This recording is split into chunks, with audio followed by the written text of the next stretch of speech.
This is 5 on your side at 10. Focused on you. I still have to have somewhere to live. Tonight, a call for action to help St. Louis tenants forced out of their Midtown high-rise earlier this month. Good evening, everyone. I'm Kelly Jackson. Burst pipes displaced the entire Heritage House apartment complex. They're now living in a hotel, but they just learned that temporary housing plan will soon expire. 5 on your side's Brent Solomon reports community groups are now coming to their aid. Food, clothing, the necessities. Important documents, just important stuff. Those who live at the Heritage House apartments tell me they had 15 minutes to retrieve their belongings. Right now, they're living at the Hilton St. Louis Airport Hotel following major flood damage at their units last week. This is the second temporary place they've been moved to since it happened, and they just got word. And we have to be out of here by the 6th. They tell me they were provided 2 meals a day at that first location.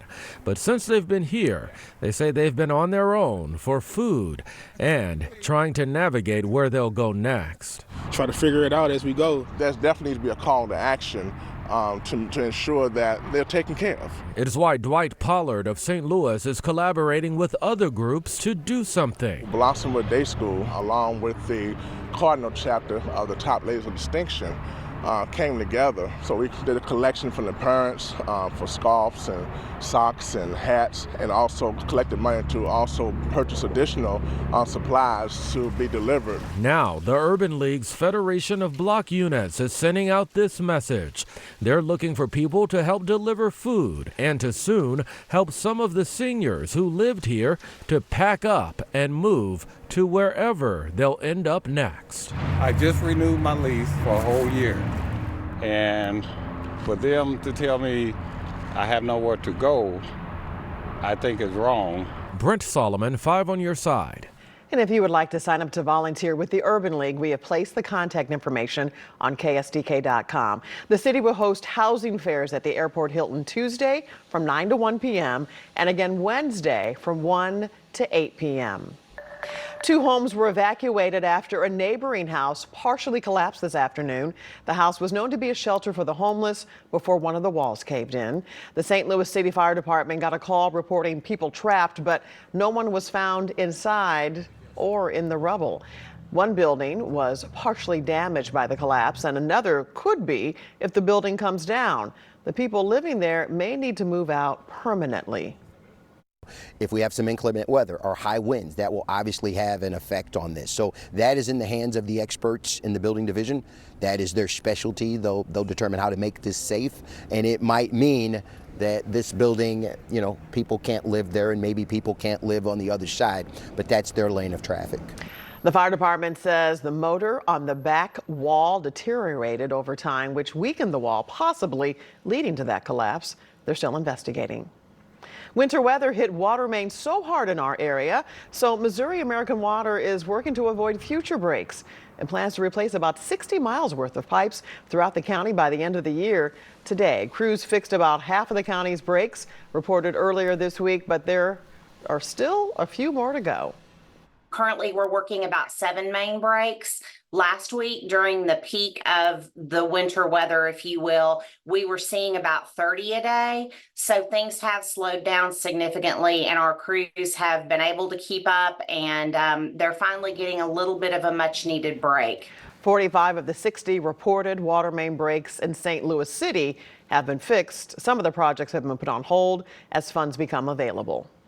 Well, we've had some spotty sprinkles around the bi-state tonight, but it's the fog you may want to watch out for if you're on the roads. Chief Meteorologist Scott Cummel, he's in studio. What's the latest on this, Scott? Well, Kelly, north of St. Louis, there is that potential that the fog is more widespread and dense. And we're talking up towards Quincy, up towards Pittsfield, heading towards Springfield, Illinois, and going farther north. Around the St. Louis area, though, yes, the cloud base is low. We can barely see. In fact, we can't see the top of the arch now as the clouds are lowering a bit, but they probably don't get that much lower from where they are right now. We are down to 42 degrees in St. Louis. The next system holding to our south and west. It is on the way in here tomorrow with that rain chance, especially towards the midday hours into the afternoon.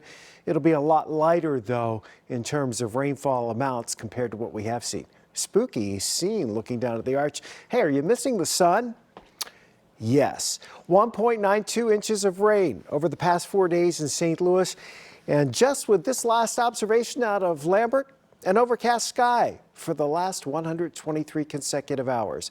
Kelly, we're tracking when we might see that sunshine again. All right, Scott. A man is facing several charges tonight following a day-long standoff at a downtown hotel on Wednesday.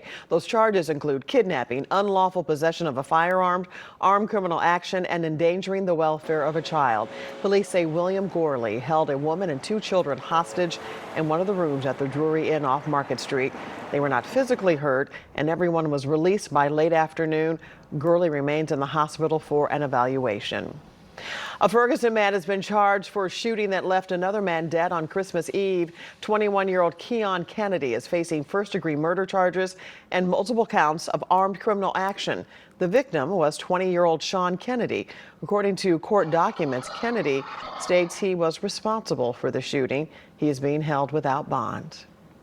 Tonight, the Major Case Squad is investigating a homicide in Iron County. Officers found the body of 65-year-old Darrell Sharp in his home last night in Middlebrook. Detectives are looking for a gray and black 1991 Chevy Silverado 1500. It has duct tape in the rear window with the license plate 0PDY90. The Major Case Squad says any occupants should be considered armed and dangerous. If you have information, call police. They're learning rocket science, and they're only in 8th grade. How some North County middle schoolers are teaming up with NASA. This 5